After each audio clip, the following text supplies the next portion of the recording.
നമുക്ക് skin care ചെയ്താലോ? Okay, ഞാൻ എപ്പോഴും വളരെ മിനിമലിസ്റ്റ് ആയിട്ട് അങ്ങനെ തന്നെയല്ലേ, വളരെ മിനിമം കുറച്ച് മേക്കപ്പോ അല്ലെങ്കിൽ എന്താ പറയുക സ്കിൻ കെയർ ഒക്കെ ചെയ്യുന്ന ആളാണ് കേട്ടോ. എനിക്ക് കുറച്ച് കഴിയുമ്പോൾ കുറേ റിസൾട്ട് കിട്ടണം, അങ്ങനത്തെ ആളാണ്. അപ്പോൾ ഞാൻ യൂഷ്വലി സെറ്റാഫിലിൻ്റെ മോയ്സ്ചറൈസറാണ് യൂസ് ചെയ്യുന്നത്. പിന്നെ ഈയിടെയായിട്ട് ഡെംഡോക്കിൻ്റെ സൺസ്ക്രീൻ യൂസ് ചെയ്യുന്നുണ്ട് കേട്ടോ. രണ്ടും ഇപ്പം എനിക്ക് നല്ല ഇഷ്ടപ്പെട്ടിട്ടുണ്ട്. പിന്നെ മെയിനായിട്ട് യൂസ് ചെയ്യുന്ന വേറൊരു സാധനമുണ്ട്. കുറേ ആൾക്കാരുണ്ട്, എൻ്റെ കുറച്ച് ഫ്രണ്ട്സൊക്കെ എൻ്റെ അടുത്ത് ചോദിച്ചിട്ടുണ്ടേ എന്തെങ്കിലും സ്പെഷ്യലായിട്ട് യൂസ് ചെയ്യണ്ടോ ചോദിച്ചിട്ടോ, ശരിക്കും ചോദിച്ചിട്ടുണ്ട്. അപ്പം ഇതാണ് കുറേ ആയിട്ട് ഞാൻ യൂസ് ചെയ്യുന്നുണ്ട്. അപ്പോൾ റിസൾട്ട് വന്നിട്ട് വീഡിയോ ചെയ്യാമെന്ന് വിചാരിച്ചിട്ടാണ് ഞാൻ വീഡിയോ ചെയ്യാണ്ടിരുന്നത്. അപ്പോൾ ഇപ്പം എനിക്ക് തോന്നുന്നുണ്ട് വീഡിയോ ചെയ്യാമെന്ന്, കാരണം എല്ലാവരും ചോദിക്കുന്നുണ്ട്. ഇത് ശരിക്കും എന്താ പറയുക, ഹോം മെയ്ഡായിട്ടുള്ള ഒരു ഓർഗാനിക് ഫേസറാണ് കേട്ടോ.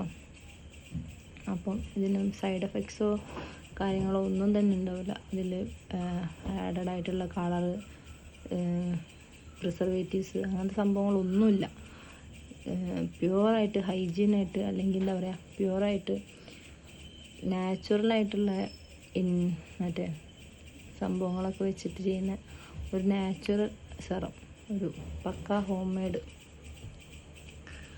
അതുകൊണ്ട് തന്നെ സ്കിന്നിന് ഒരു ഇറിറ്റേഷനും കാര്യങ്ങളൊന്നും തന്നെ ഉണ്ടാവില്ല. കാണിച്ചു തരാം. ഒരു ഫ്യൂ ഡ്രോപ്സ്, കുറച്ചൊരു 2-3 ഡ്രോപ്സ് എടുക്കുക. ജസ്റ്റ് ഫേസിൽ എല്ലാ സൈഡിലും എത്തണമല്ലോ. ഞാനത് നൈറ്റിലാട്ടോ കൂടുതൽ യൂസ് ചെയ്യുക. അതാണ് മോർണിംഗ് എടുക്കുന്ന വീഡിയോയിൽ ഇത് കാണാത്തത്. പിന്നെ ഞാൻ പെട്ടെന്ന് അങ്ങനെ പുറത്ത് കാണിക്കേണ്ട, റിസൾട്ട് വന്നിട്ട് കാണിക്കാമെന്ന് വിചാരിച്ചു. അപ്പോൾ എനിക്ക് നല്ല ഒരു റിസൾട്ടായിട്ട് തോന്നുന്നുണ്ട്, ഒരു ബ്രൈറ്റനിങ് ആയിട്ട് എനിക്ക് തോന്നി. അതാണ് ഞാൻ പിന്നെ കാണിക്കാമെന്ന് വിചാരിച്ചത്. അപ്പം ലൈറ്റ് വെയിറ്റ് ആയിട്ടാണ് കേട്ടോ. പിന്നെ എന്താ